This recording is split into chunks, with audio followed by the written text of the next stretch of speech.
All right, welcome back to the Trauma Therapist Podcast. My name is Guy McPherson. My mission is to help trauma therapists be their incredible selves, to be human, to be real, not just a clinician. I'm a big believer in who we are is more important than what we know. And this requires cultivating authenticity, genuineness, and vulnerability, and that requires intention.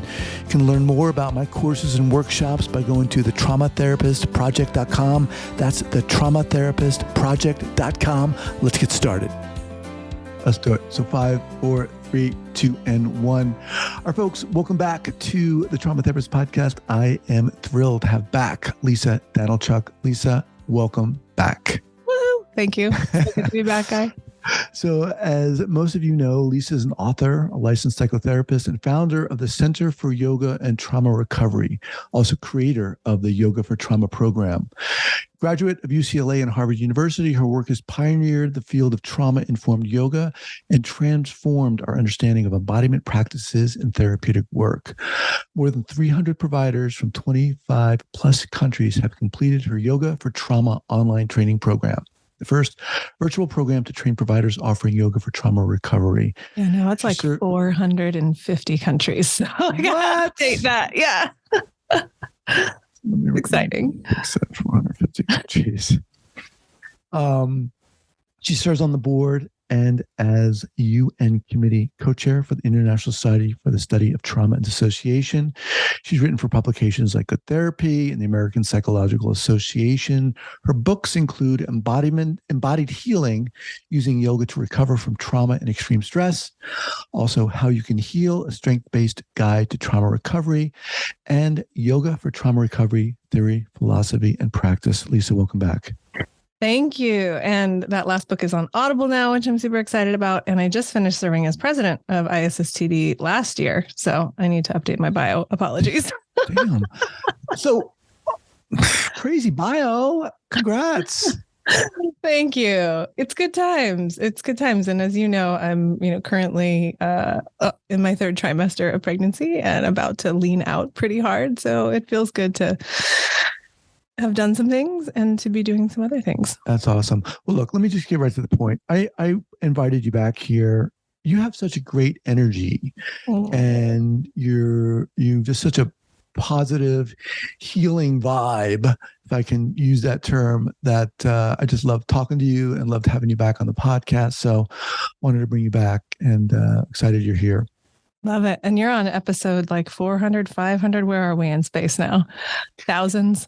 700 something. 700. Yeah, I think our first one was like 12 or 33 or something really early. Crazy so back. It's great to be back and to have been along for the ride. And it's great to see all you've done. It's amazing. Appreciate that. So I know we have a couple things, you'd mentioned a couple things you want to talk about, but let's jump if we can. I want to jump to your podcast. Yeah. And remind people what the name of it is. How We Can Heal. Okay. So before you talk about what you want to talk about, I want to ask you, first of all, share why you started the podcast. And then I'm curious about how things have unfolded for you in terms of what you've learned about, not just about creating a podcast, but in terms of your healing in general and your goal for starting the podcast, how that has unfolded for you. So much to say. So interrupt me anytime. So, I could go off. So I never actually had it in my mind to start a podcast. And when I met Alex, my partner, about 8 years ago, he was like, you should start a podcast. He was very into listening to podcasts and I was minimally so. And then over time, I think you offered a, podcast for mental health professionals training. And around that time that you offered that, I was starting to like the seed he had planted was starting to sink in. Like, maybe I would enjoy that. I really love having conversations with people. I love going on other people's podcasts. So that started to take root.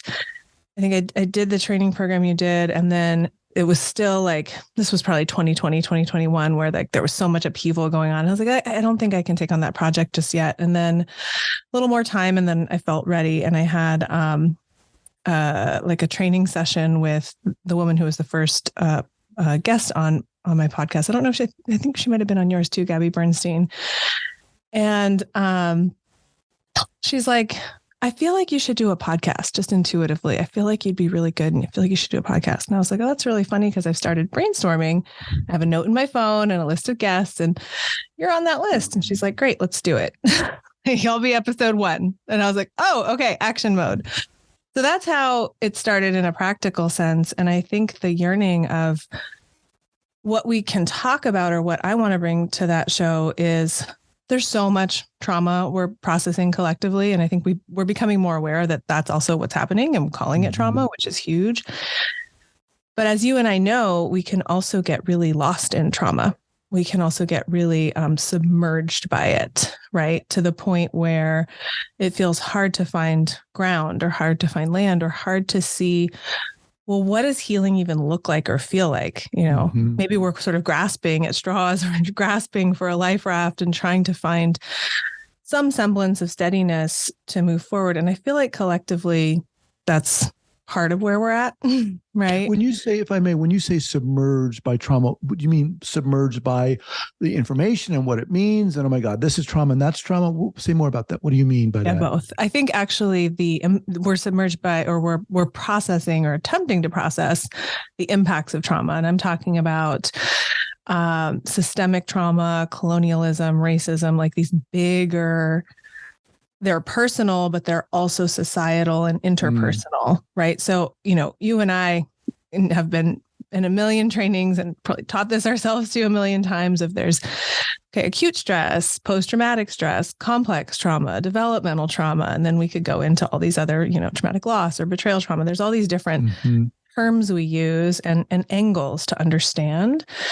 And I think like so many of those are up in the collective right now. And of course we see through filters when we're online and social media because of our interaction there. But I see a lot of people trying to process through things. And I see it through a clinical lens, right? Like I'm used to sitting with 1 or 2 people and working through something that's a little more constrained to one person's life and all the layers that entails. But I just feel like it's happening in a bigger way and people are getting more curious about trauma. So yes, to your point, there is also this like trauma, right? Like this is what it is. And this is what it isn't. And this is my opinion. And this is how you regulate your nervous system. And so again, in my world, when I log in online, that's what I see. And so my hope with the podcast is yes, like, and I intentionally didn't name it, you know, Trauma Informed Podcast. Because I'm like, well, where are we going? Like what's our anchor that's not in the trauma vortex, that's in a healing vortex or that what's something we can move in the direction of that feels better. And so the word, you know, healing comes to mind and I don't even know, like, you know, with names, it's not always quite perfect, but like how can we heal? Like how, and I see from a clinical lens, I've seen people move through really gnarly trauma and build lives that entail joy and pleasure and all these positive things when maybe at a time in life that felt inaccessible.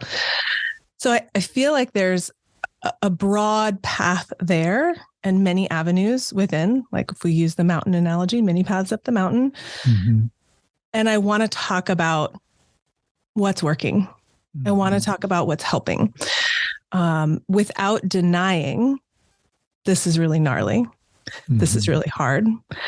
And without denying the fact that we can dissociate when things get really gnarly and really hard and that's adaptive. And that's a great skill or tool to have for a moment. But for a lifetime, it can also distance us from that joy, right? So all of that is how the podcast got started. You mentioned dissociation, and we're going to come back to that. In terms of, as you've moved forward, and now you're starting season 3.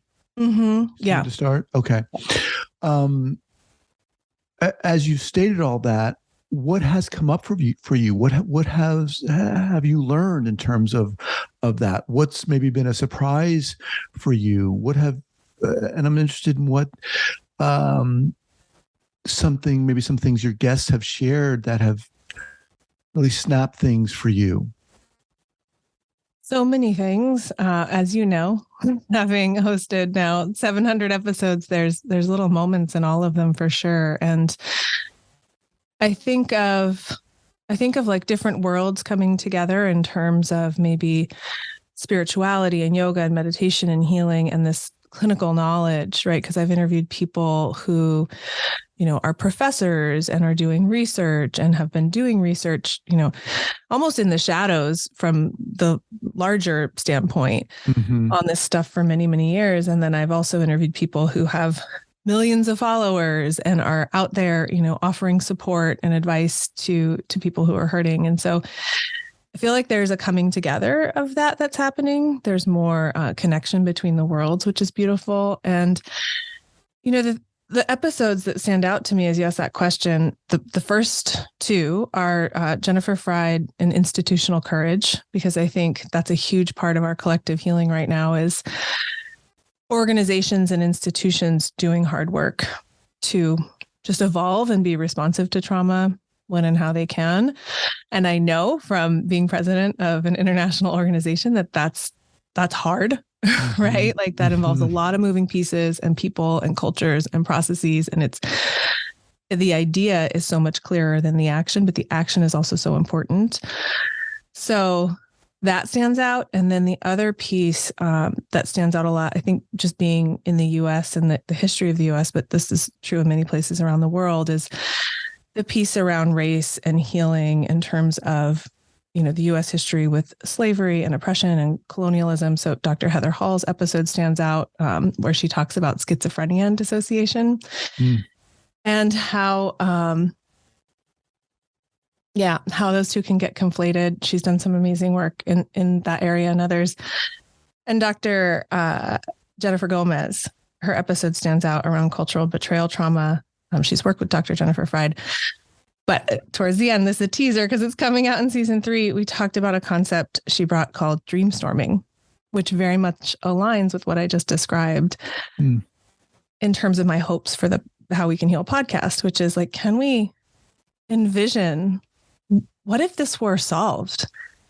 Let's just go way out there and let ourselves go out there. Like, let us go utopian and just dream.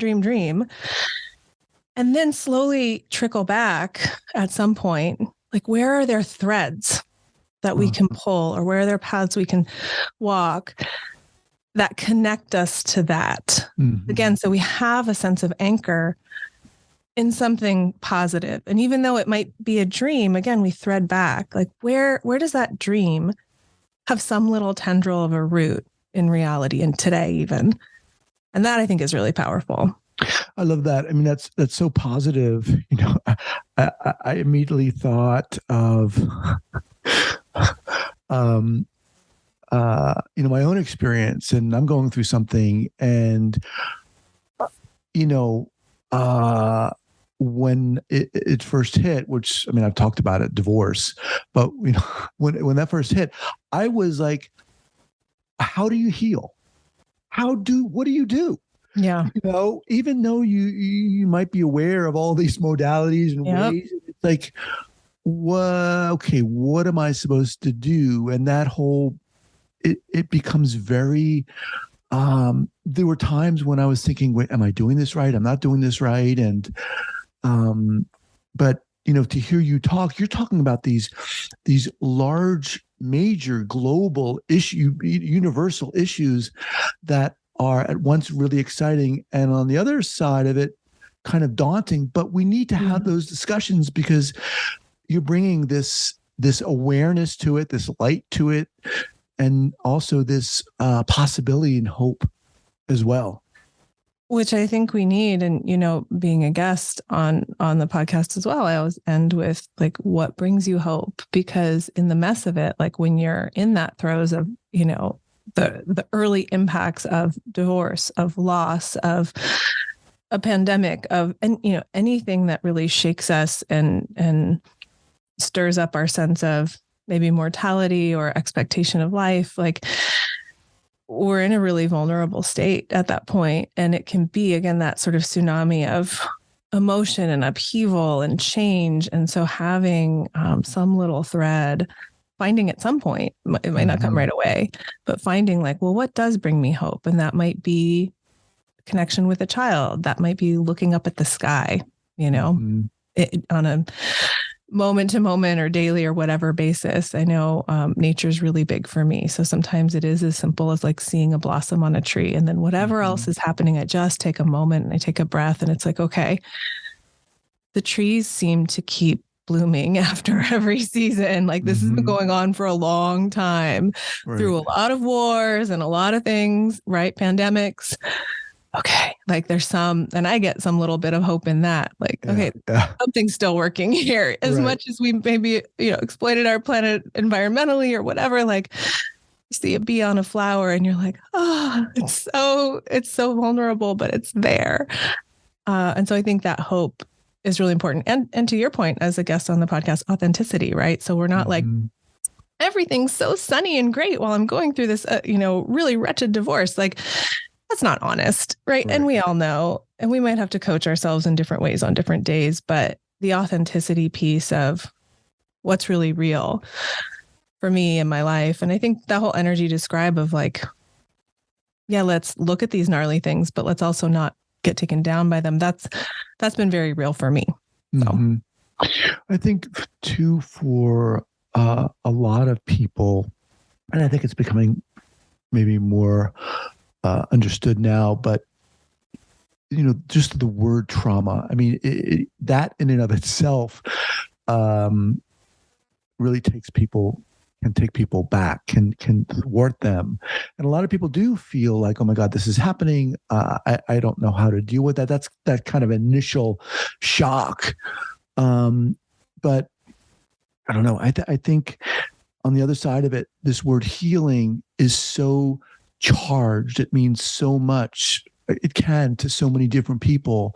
Has that shifted for you? Has that changed for you, that definition of it?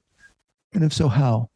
Yeah, great question. I feel like the word trauma being charged is real, right? Because we free associate the second we hear it, right? And so if there is some avoidance or denial or dissociation or suppression or repression or whatever going on, then it sort of sneaks in, right? We go trauma, that's too much for today, which by definition, right? It wouldn't be traumatic if it wasn't kind of too much. So I think that piece is very real, that even labeling it, talking about it, having it become a part of your work can sort of bring things up from the soil or from the depths. And, that kind of relates to dissociation too, that, we start to knock on the door and we start to get curious and we go, oh, there's stuff there I wasn't aware of via whatever process. And so healing, to me, I always think of this woman I met when I was teaching in Denmark. I want to say it was 2015. And she just shared after I taught a workshop on yoga and trauma. And she came up and she said, what really helped me was just remembering in those moments, in the thick of it, there is a way through. There's a way through this. There's a way. I don't know what it is, but I'm gonna sniff it out, And so that really resonated with me and my personal experiences, right, of traumatic loss and trauma in general too, is like, it's navigating and finding this way through. So when I think of healing, I think of so many different things, right? There's the reality of like, we get a scrape in our body sort of without our thinking, magically starts repairing it. And that's incredible. But then I was also thinking this morning while I was walking of, it's so hard to get like a tangible, visceral model of trauma that's like really you can hold in your hand. But when we get like a wound on our body, we'll get a scab and this sort of magical healing process that starts. But what if there's stuff in there? Like, what if there's gravel? What if there's, shrapnel? What if there's whatever, or bacteria or something in there where the healing process is just not quite going the way that your body was intending. Something else is stuck in there. We got to do something. And I think about that in terms of clinical interventions, in terms of, mental whole person health support. sometimes as a therapist, you're kind of going in and going, oh, okay, there's something stuck in there. Like, this is not going to be fun, or easy or graceful even, but we got to get it out, right? We got to find a way to not hurt you further and contain it and support it and be really skillful and look at the part that's causing that problem, whether it's a bacteria or a piece of something, and remove it, right? Slowly over time with whatever supports are needed. So when I think of healing, I don't just think of, what I always think of when someone asks me like graphic design things. I'm like, yellow, sunshine, nature, beautiful plants, sky. Like those are the things that come to my mind where I feel moments of peace, or I feel, whole or complete despite everything that's going on in life. But then I also think of this kind of, especially as someone who doesn't love blood, or, would never have been a surgeon in any other life, like this kind of gruesome process of like, let's really look at and get as clear as we can about what's problematic, treat that, care for it, and then support our whole system, whether that's a body or that's a community or that's a global society, like support that system in doing all the things it intuitively knows to do so well. Right. But sometimes we do. And sometimes, you're adding in good bacteria to balance out the other ones, but it's just this like systemic way that's also requires some skill, right? And some like, what is really hurting there?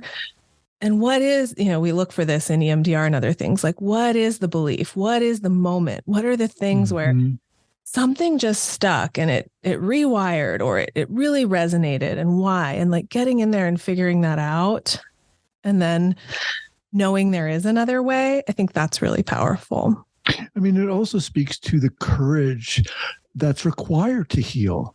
I mean, getting in there and digging that stuff out, in a sense, it is painful, and it's hard. Healing is no joke, It takes so much energy. It's crazy. And it's hard for me not to speak about this as I'm going through my own process, and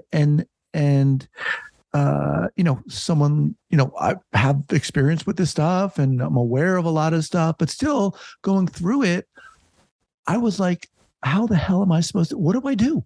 Yeah. What do not to mention dissociating. Right. I would find myself like driving and like see myself out here looking at myself going, oh my God, my life has just like, I'm doing the thing that I've been talking about. Yes. It's me too. It's all of us, right? Yeah. You had one of the things you said, two things I want to say here. I'm really curious about, as you've had all of these experiences, I mean, just reading through your bio, and now doing the podcast and having these amazing conversations with these incredible people, how your own idea, sense of yourself has shifted, or what have you learned about yourself and where you fit within your own process and your own calling, in a sense? That's such a good question. I feel like becoming a mom has been a big part of this journey too in the last year, and being pregnant and, being exposed to that world and the sort of birth education world too.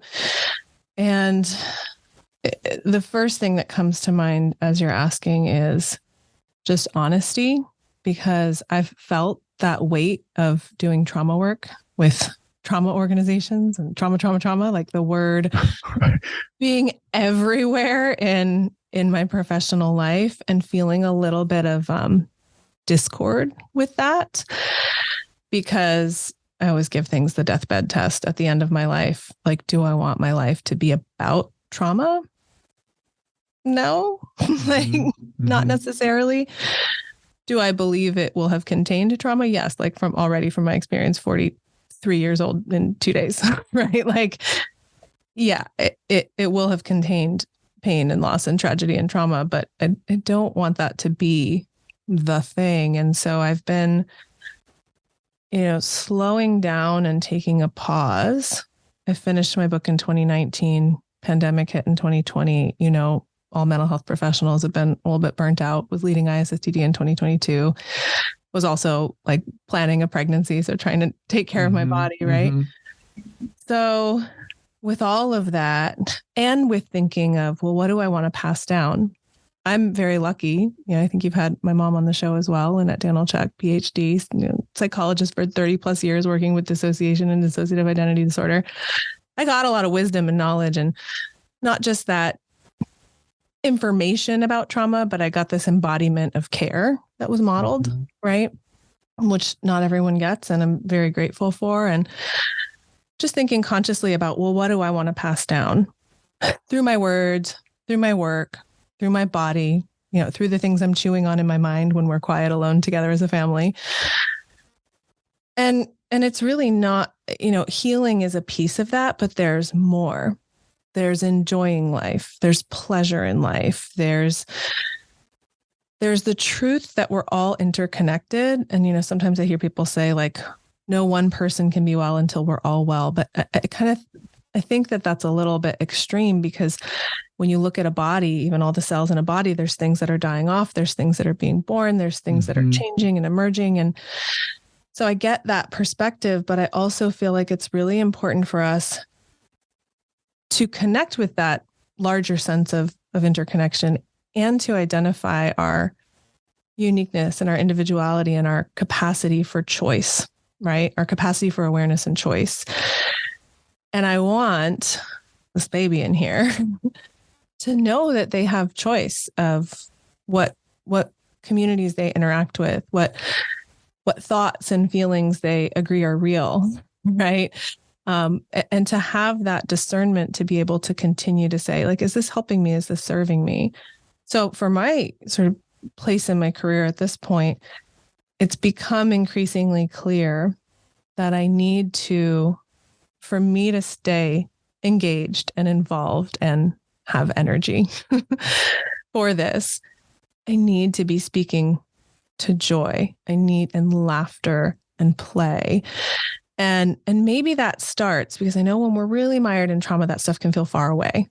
I think of like my first year after traumatic loss, and my best friend that I've known my entire life, one day we were on the phone and she goes, "Oh, Wayne, you laughed. I haven't heard you laugh in so long." And I was like, really? I had no awareness of that, but that makes sense because I haven't really been in a laughing space for a while. So I'm not saying that we force these things, but that we hold them as part. Like if we're going to do the work to look at the really gnarly scab and pull out the gravel, like, can we also hold this possibility for what we might call the other end of the spectrum, or just another experience of life, which is, oh my God, the sky is so beautiful right now, which is, I'm so grateful you're here with me in this moment, or however that shows up. So for me, I feel this lean towards speaking to possibility.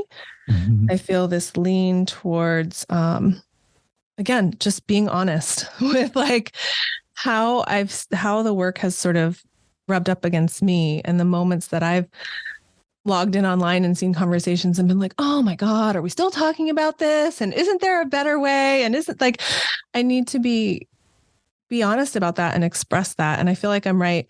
The last year or so, I've noticed a lot of things coming up for myself in the work and in leadership positions that I'm like, I feel like there's a better way. I don't know if I can communicate it quite yet, but I feel like right in the crux of that transition and it's interesting in learning about birth, really, and in learning about the physiology of birth and what impacts birth outcomes. It's really drawn things together for me and like, okay, I'm getting this larger physiological picture. I'm getting this larger perspective on what happens when we're exposed to death or threatened death, PTSD definition, and what happens when we're exposed to birth and how those things interact. And so for me moving forward, it's just my goal, my plan is to just stay honest. And I think there's going to be more of me like drawing that line that I've, weaving things together in the ways that I've seen it, and just holding space for all of it, but shifting a little more towards the end of the spectrum where it's like, we're going to be okay. Like, Yeah, in some way, somehow, I might not be able to draw the whole map of it, but I think we got this. I think that's really powerful, and I can hear your passion within that, and how you found that, how that's come about, how it's kind of emerged is so powerful. It just feels so authentic, and there's so much power in that. Like that's your power. That to hear that perspective is awesome. Yeah, and I think of my own experiences, and there's definitely the point where you're going through something really thick, really heavy, really intense or traumatic, and someone says something like, maybe go watch a movie, and you're like, oh my God, you totally missed, like, that's not going to help, Mm-hmm. Or there's the Pollyanna side of it, and so being aware of that, having experienced that myself, right? But also being aware of the power of knowing someone, being in the presence of someone who has done the work that you're doing right now, that we continue to do throughout life at different moments of like, this sucks, this is hard, I feel myself dissociating, I'm going to find a way through. And however many days, weeks, months, years that takes, finding that way through. And then just being with that person. Right. And sometimes it's something they say, and sometimes they do offer, a perspective or wisdom or something, but sometimes it's just them living their life as a model of like, it didn't stay that way forever, right? Something changed, and it is possible. And that's like an example of healing I might give, right? Where it's like, yeah, things were gnarly. And I always think of the Elizabeth Gilbert quote where she says, like, the women I look up to, it's not because shit worked out. It's because they handled it on different days in different ways. They showed up, right? They just kept showing up. And those kind of people, I'm lucky to have them in my life. And I would include you in on that as you're going through this, even, right? That it's like navigating and facing it in a way that then your whole vibe, right? Your whole life becomes a little more inclusive, a little more loving, a little more compassionate, maybe even a little softer, depending on the person and the experience. But there's just a sense of something there that those people have. And that's always been a comfort to me. So for me right now, remembering, maybe 20 years ago when I was not laughing very often, there were people I met who didn't have to tell me their story, didn't have to explain the steps or the therapies they did, but just sort of showed up in a way that gave me some faith that life can contain all of this gnarliness and challenge and pain and difficulty, but that's not the end of it. There's more. Intense. Lisa. Is it? This is what I think about when I'm out on a walk in the morning. It's so inspiring. I'm just imagining our listeners here, and I think you bring to the table a lot of experience and perspective and hope, which is so powerful, but so needed in our lives right now. My God. And what I think I'm really inspired by in what you're saying is your process of finding where your energy is going with all of this. There's trauma here, and yes, but there's all this joy and laughter here, and how are we bringing that into the conversation? So as we kind of wind down here, again, your third season of your podcast, do you have a name for it, a title of it, a theme for it? Well, the theme of the season is, so I listened to, like I said, I wasn't really into podcasts. There's one podcast that I listened to for a year straight, every episode, didn't miss a week. And then this person did an episode on PTSD. And I was so crestfallen, Guy. I was so disappointed by it that I've only listened to one other episode since. And I had actually reached out. I think I'm going to do an episode about this, so I don't mind saying it was the Huberman Lab podcast. And I had reached out preemptively, like, hey, because you start to get spidey senses of like, oh, I have a feeling this might be going in a direction that, I have thoughts about. So I reached out preemptively and sent, I think like initially 4 people's research, maybe up to like 8 people's research. Hey, if you're going to do an episode about post-traumatic stress, might want to look at Dr. Bethany Brand, Dr. Bethany Brand's work in dissociation. She's at Towson University. Lauren LeBois at Harvard Medical School, Melissa Kaufman with her, like Ruth Lanius, like again, people you've had on your podcast, right? People who are looking at dissociation, intergenerational trauma, like more, I don't know, they're very steeped in that world, right? So it's not just like a overview of trauma and PTSD. It's much more depth. So I offered that. And it just became clear as I was listening to the episode that it wasn't factoring in what happens, with dissociation, which is now part of even in the DSM-5, DSM-5 TR, like we have within the assessment for PTSD or within the diagnosis for PTSD, we have a piece there, a mention of dissociative symptoms, right? So become more aware of dissociation as a response to trauma. But what I see that kind of lit a fire for me, and this won't be news to you, is how it's so easy for us to take interventions that are easy to measure and easy to research, easier than maybe more complex things, start to validate them, get excited about them, right? And then go, yay, this is best practice. Best practice is to, do CBT or do EMDR.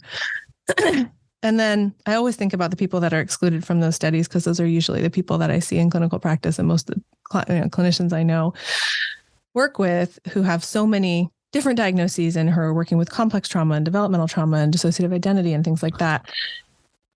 So season 3, I'm on a little bit of a bender about can we really incorporate dissociation into our understanding of trauma, particularly around treatment recommendations. I interviewed Megan Zippin, who was a Boston Marathon bombing survivor, foot on the finish line when the bombs went off in 2013 at the Boston Marathon.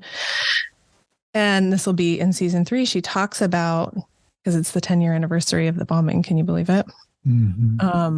She talks about going to EMDR because everyone said that's going to help. Dissociating more, like feeling like a failure because the thing that everyone says is going to help me isn't helping me. And the long-term struggle, 10 years out of coping with the PTSD from that experience, right? And the impacts on her life. Really profound and really moving. And the thing that I'm passionate about right now is to speak for what I would say are the people who have experienced the gnarliest trauma, like ritual abuse, sexual abuse, incest, terrorism, right? Like these things that luckily don't touch all of our lives, right? but are very real and are very complex and challenging even in terms of that treatment, right? Like if you think of it again from the medical tangible perspective, it's like something that, okay, this requires a team and we've got to figure this out. And we've got to be very careful and very supportive.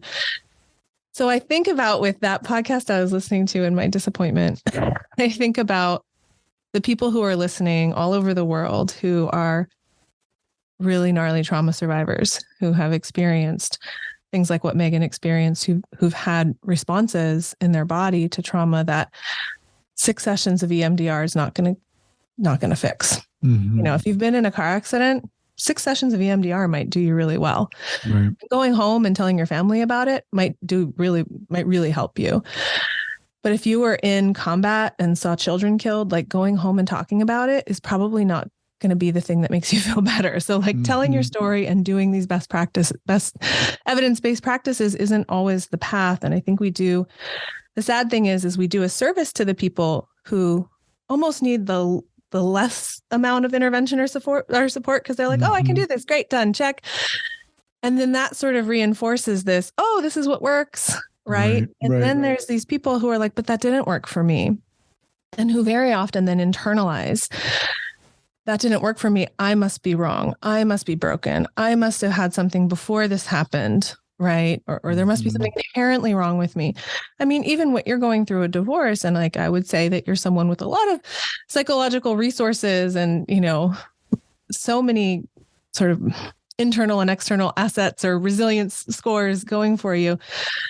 6 sessions of EMDR is not going to, you know what I mean? Like, I would love to tell you that, guy. I'd love to be like, this thing I'm trained in, and I'll refer you to someone and bend, and you're going to all better. But I just think, I think it's important that there's as much awareness out there, through your podcast, which does such a great service, through anyone who's having these conversations, to say it's okay if the gold standard isn't working for you. There's actually really good reason for that. We can talk about that reason. We can understand that reason, which is most of what I think season 3 will be about. But it's also just about offering support to folks who are in that camp, through maybe hearing Megan's experience and how her poetry's been really healing for her at this stage. And she just published a book that's coming out on the anniversary, through maybe understanding a little more about the neuroscience, right? Or through Jennifer Gomez's work around how culture plays in, all of these things. So I know I talk so much when you ask me one question. It feels like, Lisa, is like you're putting a giant magnifying glass over how we're looking at trauma and PTSD and saying, wait a minute here, this needs to be explored a little more deeply. And wait a minute, look at this. Fascinating. All right, Lisa, what's the best way for people to get in contact with you? I'm going to be on maternity leave, so psychic connections are probably the most effective. My website, howwecanheal.com, is probably the best way. I also have a website, lisadanylchuk.com. If you can spell it, you can get there. That's why howwecanheal.com started. All right. We'll have all that linked up here at the show notes page at the traumatherapistpodcast.com. Lisa, awesome having you on here. I love being on your show, and I'm so grateful that you've continued to do it for this long. It's such a commitment and dedication and service. So thank you for having me, and thank you for doing it. You're welcome. I appreciate that. And best of health for that little kiddo. Thank you. All right. Take care. Yeah, you too, Guy.